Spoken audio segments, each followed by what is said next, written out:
Hello and welcome to Brewers Daily, part of the Fan Arch Podcast Network. This episode is brought to you by Kalshi. Use promo code FANARCHBASEBALL to get $10 when you trade 10. It is a Thursday show here. The Milwaukee Brewers have taken the first two games against the Cleveland Guardians, and they have a chance to sweep here today. We'll talk about some of the pitching notes from Wednesday that we learned about. And also, down on the farm, Jesus Made exits early. We got that to talk about as well. But on the Big League Club, the Brewers' bats exploded for 9 runs in the game on Wednesday night. It all started in the first inning. Christian Yelich, leadoff bomb. He has been, able to get stuff going there. His first home run in just about a month or so. So great to see for Yelich to be able to get some of that pop back, being in that leadoff spot. But that set the tone against Gavin Williams. And Williams has been pretty good this season. A 3.32 ERA coming into the night. The Brewers jump all over him for 7 runs, 5 of them in the first 2 innings. So Christian Yelich goes yard. Then you get back-to-back 2-out walks. Never want to do that as a pitcher, but for Contreras and Bowers, they love that. Sal Frelick rips a double, so next thing you know, you're up 3-0. Brewers put up 2 more in the second as Cooper Pratt, the wonder kid himself, gets his first career major league hit, a single shot through to the right side between first and second. And Pat Murphy talking postgame, he said, some Swami made the prediction earlier that he was going to get his first hit in the 3-4 hole. So Murph, in all likelihood, talking about himself, predicting that his first hit would come to the opposite side between first and second, ends up being right. And Cooper Pratt is able to get on the board there, get his first major league hit, save that baseball, chance of Coop throughout the ballpark, which you love to see for him, and certainly super fitting. Reminds you, of course, if you're of a certain age, Cecil Cooper, and his tenure with the Milwaukee Brewers. And I would say that Cooper Pratt knows about Cecil Cooper, but sort of, when we kind of asked about it post-game, about the Coop chant, and Sophia Minard asked, just like, oh, are you kind of aware of the history of that chant and, previous Brewers player? And he said, he's like, Coop Cecil? It's not Coop Cecil, it's Cecil Cooper, but hey, close enough. He knows his name is Cecil. We'll kind of figure it out there. But also, Cooper Pratt, talk about being a friggin', character. He had a lot of fun there, describing his first career hit, describing the action, a lot of candor, a lot of excitement. And how could you not be excited? The dude is absolutely buzzing because he just got his first career major league hit, first career RBI, first career stolen base, having the success at the plate, a multi-hit game. He had the single there in the second, then in the 8th inning, an RBI single also to the right side over the head of the first baseman. So, how could he not be buzzing after that? So, he just had a great time describing all of the action to us. And I think really, there's a lot to like about him, and he is going to be here for quite a bit of time. So I hope he keeps that. I really do. But also, Jackson Chourio added a 2-run homer in this game as well. He has 4 homers on the homestand. He has been lighting it up lately. Chourio's up to 10 home runs on the season now. He's been on a home run binge. Absolutely great. Love to see it. Chourio obviously missed that first month of the season with the broken hand, but since coming back, already in about 6 weeks here, he has gotten himself up to 10 home runs. And just imagine if he had that first month where he could have been at. So great to see for Jackson Chourio. He's been on a hot streak, and the Brewers just getting right to it. But then on the pitching side of things as well, Brandon Sproat was cruising along through 3 innings. He did really well his last time out against the Las Vegas Athletics. I suppose you could call them that because they were playing in Las Vegas in that bandbox of a ballpark. And he actually did well. 6 innings, 1 run, 68 pitches. Very efficient, very good. Next thing you know, through 3 innings on 33 pitches here against the Guardians, facing the minimum, and it's like, okay, Brandon Sproat cruising along. Then a walk to lead off the sixth, or lead off the fourth. Then a single, then a walk, and the bases are loaded. And then a hanging curveball to Daniel Schneemann that just gets put out into the right field bleachers. And, next thing you know, it's a one-run game. And then shortly after that, Brandon Sproat leaves the game with an injury. It's like, oh no, here we go again. The Brewers already have 9 pitchers on the IL. And Brandon Sproat leaving the game with a trainer. You hate to see that. Chad Patrick comes in. We'll get into Patrick in a moment. But the Brewers end up reporting that it is just a right hamstring cramp for Brandon Sproat. A lot of cramps with these guys, with these pitchers this year. They really need more bananas, more hydration for this group. But just a cramp, Pat Murphy said post-game, just a cramp, he's fine.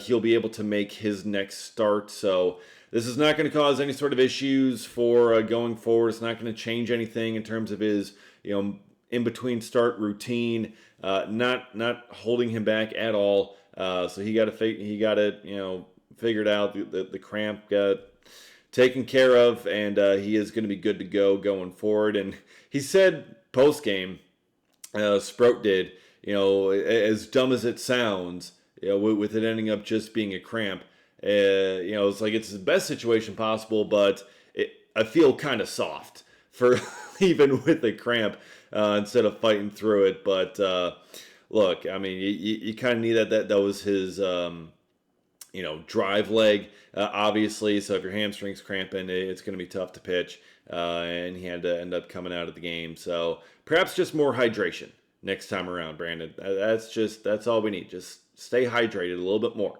Same thing with Mizorowski, okay? Some more electrolytes. That's what we need. All right? That's all I'm saying. So we can avoid this situation. Cramps are pretty easily preventable. But either way, the Brewers end up winning. And they have a chance to win again here. And you can trade every single game on Kalshi. And the way things are trading and looking right now, those people on Kalshi, those peers in that live market we're looking at there, they're feeling pretty good about the Brewers' chances for a sweep. Currently trading at 57% to get the win in the finale this afternoon. And the way these games have gone, how can you really blame them?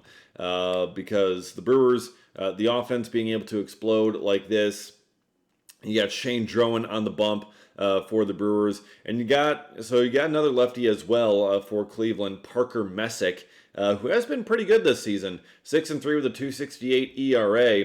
But the Brewers, they have done well here against Cleveland, and looking at a pretty strong chance for a sweep. So with that 57% chance for a Brewers win, okay, because that's what we're looking for, right? We're looking for the Brewers to win. If you're looking for the Guardians to win, I think you found the wrong channel. Here, you might have to be looking a different direction if that's the case. But still, for the Brewers to win this game, currently trading at 57%, which means a $100 trade, which would be quite a bit there. That would pay out $170 with a win. Again, I'm feeling pretty good about the Brewers' chances here to get the sweep. It is looking good. You got Shane Drowan on the bump. A lefty on the mound means you're going to be seeing a few more of the right-handers in the lineup, meaning Andrew Vaughn is going to be in the lineup for this one. So that's something that you're going to love to see. But on Kalshi, you're trading against peers in a live market, meaning there's no house. And as the probability changes, you can buy in and out of your position. For a limited time, download the Kalshi app and use promo code FANARCHBASEBALL to get $10 when you trade 10, KALSHI, Kalshi, trade on anything. So with this game, with Brandon Sproat leaving early with that injury, with the hamstring cramp, Chad Patrick, who had started to get warming up in the bullpen, Patrick ends up coming in. The last couple of times out, Chad Patrick has not been great. It's been really rough his last few times. But Chad Patrick comes in, and he looks like the Chad Patrick that we're used to. 3 1/3, punched out 7, didn't allow a run, just 1 hit. Really, really incredible performance for Chad Patrick in relief. To be able to settle that game down, because Brandon Sproat, before exiting, gave up a grand slam, if you recall. Okay, that was a 1-run game at that point. Patrick comes in, settles it down, gets out of the inning, and then, obviously you get the 2-run homer from Jackson Chourio, gives you a 3-run lead, gives you a nice little bit of cushion there. But the momentum that Cleveland had built there completely stopped. When Chad Patrick came into the game, he shut things down. He wasn't really allowing them to even make contact. It was a very, very good job by Chad Patrick. He talked post-game about making a couple of adjustments on the cutter because that hasn't been as sharp his past couple of times out. Much better on Wednesday night, so that is good to see that he's made whatever adjustment. He's figured something out with that cutter, so it's back to what it was before. So that gets him right, which is important. He's a big piece of that bullpen, what the Brewers need, how they're going to deploy this pitching staff, how they're going to keep everyone healthy throughout the season as much as they can outside of more bananas and more electrolytes and more water kind of thing. So Chad Patrick, phenomenal job. Big rebound for him because he really had been going through it his last couple of times out. So to be able to come through in a big moment, shut things down, so you can hand it off to Grant Anderson, and you can let the offense just kind of cruise the rest of the way. They added a couple more insurance runs late, but you're able to kind of cruise the rest of the way and save the bullpen too. Because when your starter exits in the 4th inning like that due to injury, that really can knock out a bullpen for a bit there. But Chad Patrick being able to save the rest of that group, going 3 1/3, huge performance from him. Very excited to see him bounce back the way that he did. Now, on the other kind of side of the injury front there, obviously Brandon Sproat, decent ish news. That's just a cramp, not going to cause any issues. But there's also an injury down on the farm, and it's Jesus Made, who ends up leaving the game for the AA Biloxi Shuckers with a left quad contusion. So he collided with Josh Adamszewski in left field, shallow left. It was a pop fly. It hung up in the air for seemingly forever. Adamszewski seemed kind of late coming in, so Made kind of kept going further out, trying to get the ball. They end up kind of colliding. Their legs hit each other, and Made kind of ends up, stumbling to the ground a little bit. It's a left quad contusion for Made. Now, obviously, anything like that, any sort of collision is going to be scary. Anytime the top prospect in all of baseball exits is scary. Obviously, a big part of the Brewers' future is going to end up riding on this young player, and you do hate to see the exit, but it's a bruise, okay? At least that's the initial look here. It did not look anything serious enough to break a bone.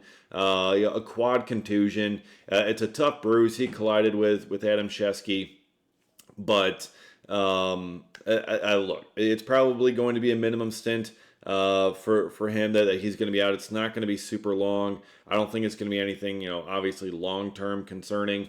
It was just kind of awkward the way he stumbled to the ground, but when he exits, it's news. So that is something to keep in mind there with Jesus Made. One of the Brewers' other top prospects, Luis Pena, has been dealing with a hamstring issue in Appleton with the Timber Rattlers. So 2 of the top prospects that the Brewers have dealing with injuries at the moment. But Cooper Pratt is at the big league level, so we do have that going for him. Oh, also, Andrew Fisher homered again. It was his first at-bat in AA, and Andrew Fisher homered. Shocking. Who would have thunk that Andrew Fisher would continue to homer again? His 21st of the season, including his time in Appleton. So he's good. Will the strikeout rate drop? That is the question, because you can't keep striking out at the clip that he has. But you keep hitting homers, they'll find a way to keep moving you up for the time being. But yeah, that is kind of the farm report there. Jesus Made, a quad contusion, but should not be anything long-term with him. But Brewers are winning at the big league level. You love to see it. 45 wins on the season, going for 46, and going for a sweep today against the Guardians. Shane Drowan on the bump. So should be a fun time before the Brewers head off to Hotlanta for a weekend series out there. But we'll be breaking it all down here on Brewers Daily, as we always do. Also, find me on Twitter at dgasper24. You can see the full interview with Cooper Pratt and his energetic way of talking about things. You can find that over there as well. Appreciate all of you watching and listening, and we'll see you again next time for another episode of Brewers Daily.